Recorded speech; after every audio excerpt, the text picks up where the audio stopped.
जय श्री राम। अध्याय 2 में भगवान श्री कृष्ण ने बताया कि यह बुद्धि तेरे लिए ज्ञान मार्ग के विषय में कही गई। कौन सी बुद्धि?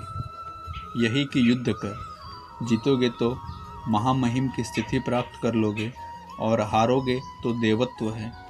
जीत में सर्वस्व है और हार में भी देवत्व, कुछ मिलता ही है।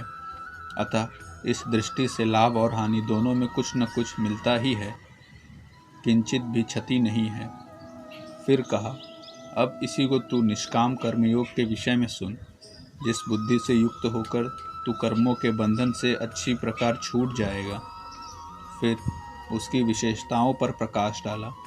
कर्म करते समय आवश्यक सावधानियों पर बल दिया कि फल की वासना वाला ना हो, कामनाओं से रहित होकर कर्म में प्रवृत्त हो और कर्म करने में तेरी अश्रद्धा भी न हो, जिससे तू कर्म बंधन से मुक्त हो जाएगा।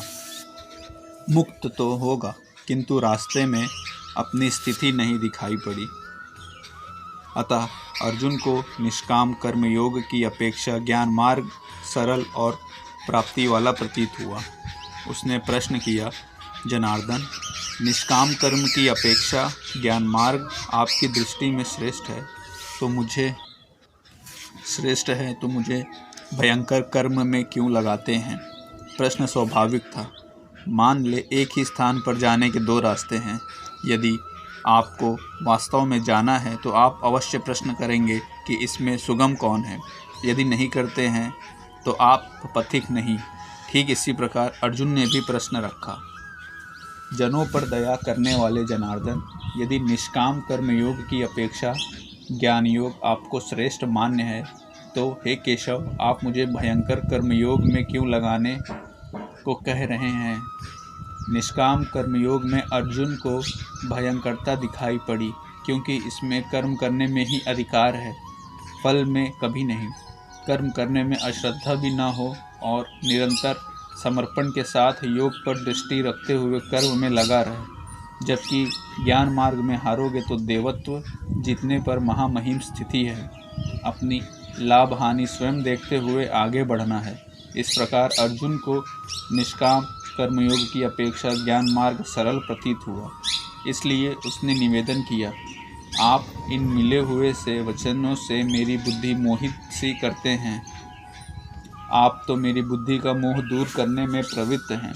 अतः इनमें से एक निश्चय करके कहिए, जिससे मैं श्रेय, परम कल्याण, मोक्ष को प्राप्त हो जाऊं।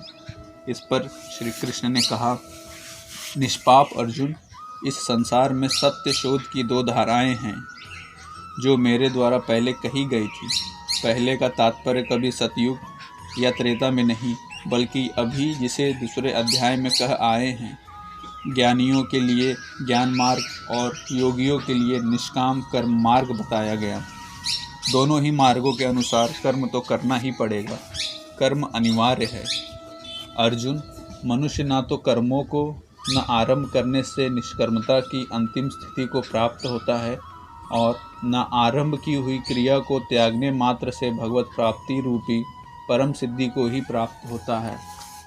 अब तुझे ज्ञान मार्ग अच्छा लगे या निष्काम कर्म मार्ग, दोनों में तो कर्म करना ही पड़ेगा। प्रायः इस स्थल पर लोग भगवत में संक्षिप्त मार्ग और बचाव ढूंढने लगते हैं। कर्म आरंभ ही न करे, हो गए निष्कर्मी। कहीं ऐसे भ्रांति न रह जाए, इसलिए श्री कृष्ण बल देते हुए कहते हैं कि कर्मों को न आरंभ करने से कोई निष्कर्म भाव को नहीं प्राप्त होता। शुभाशुभ कर्मों को जहाँ अंत है, परम निष्कर्मता की उस स्थिति को कर्म करके ही पाया जा सकता है। इसी प्रकार बहुत से लोग कहते हैं, हम तो ज्ञान मार्गी हैं, ज्ञान मार्ग में कर्म है ही नहीं। ऐसा मानकर कर्मों को त्यागने वाले ज्ञान रूपी नहीं होते। आरंभ की हुई क्रिया को त्यागने मात्र से कोई भगवत साक्षात्कार रूपी परम सिद्धि को प्राप्त नहीं होता, क्योंकि कोई भी पुरुष किसी भी काल में क्षण मात्र कर्म किए बिना नहीं रहता। क्योंकि सभी पुरुष प्रकृति से उत्पन्न हुए गुणों द्वारा विवश होकर कर्म करते हैं। प्रकृति और प्रकृति से उत्पन्न गुण जब तक जीवित हैं तब तक कोई भी पुरुष कर्म किए बिना नहीं रह सकता। अध्याय 4 के 33वें और 37वें श्लोक में श्री कृष्ण कहते हैं कि यामना मात्र कर्म ज्ञान में समाप्त हो जाते हैं। ज्ञान रूपी अग्नि संपूर्ण कर्मों को भस्म कर देती है।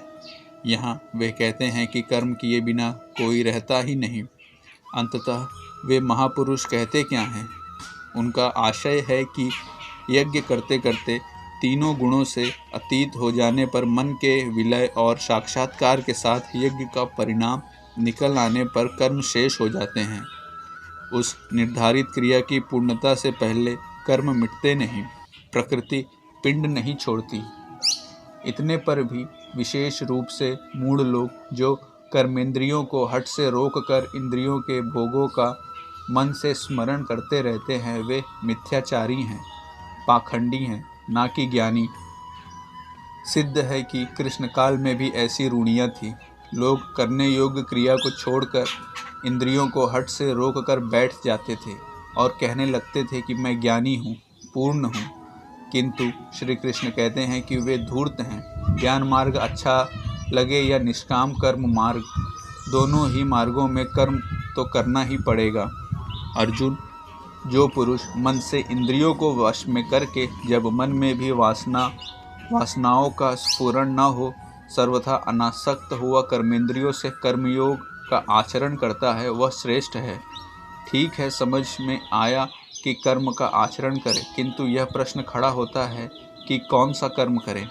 इस पर कहते हैं, अर्जुन, तू निर्धारित किए हुए कर्म को कर, अर्थात कर्म तो बहुत से हैं, उनमें से कोई एक चुना हुआ है, उसी नियत कर्म को कर। कर्म न करने की अपेक्षा कर्म करना ही श्रेष्ठ है, इसलिए कि करते रहोगे, थोड़ी भी दूरी तय कर लोगे तो जैसा पीछे बताया है कि महान जन्म मरण के भय से उद्धार करने वाला है, इसलिए श्रेष्ठ है। कर्म ना करने से तेरी शरीर यात्रा भी सिद्ध नहीं होगी। शरीर यात्रा का अर्थ लोग कहते हैं शरीर निर्वाह। कैसा शरीर निर्वाह? आप शरीर हैं? यह पुरुष जन्म जन्मांतरों से, युग युगांतरों से शरीर की यात्रा ही तो करता चला आ रहा है।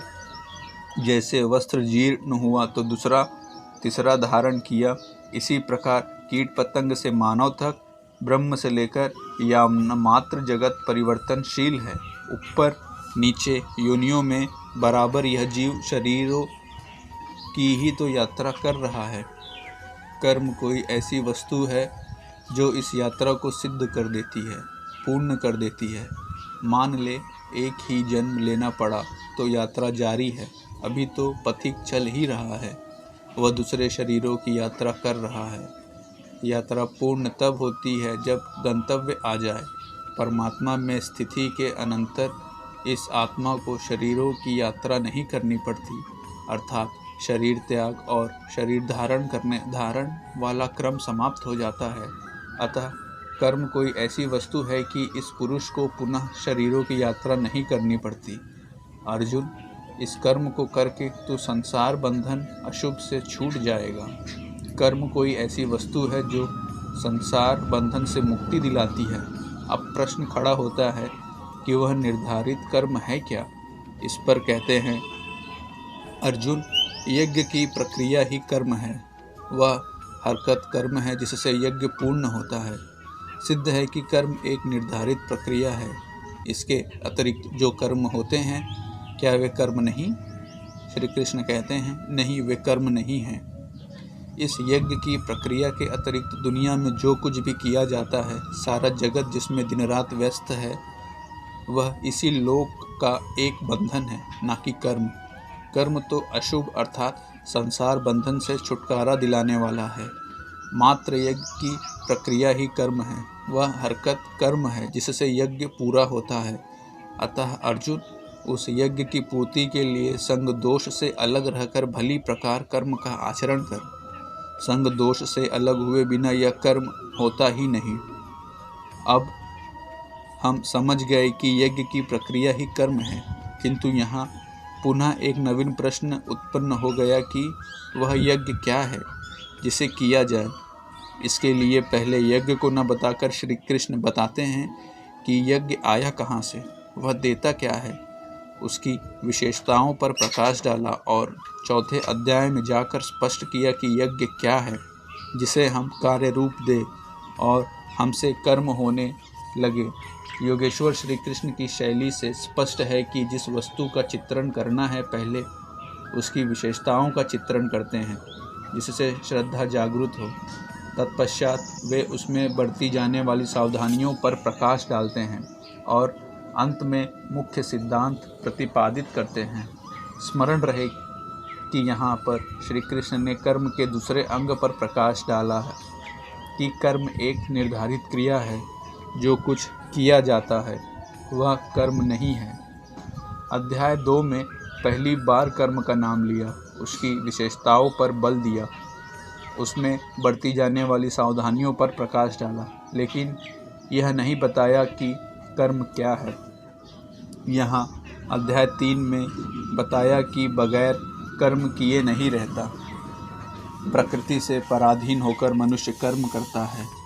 उसके बावजूद भी जो लोग इंद्रियों को हठ से रोककर मन से विषयों का चिंतन करते हैं वे दंभी हैं, दंभ का आचरण करने वाले हैं।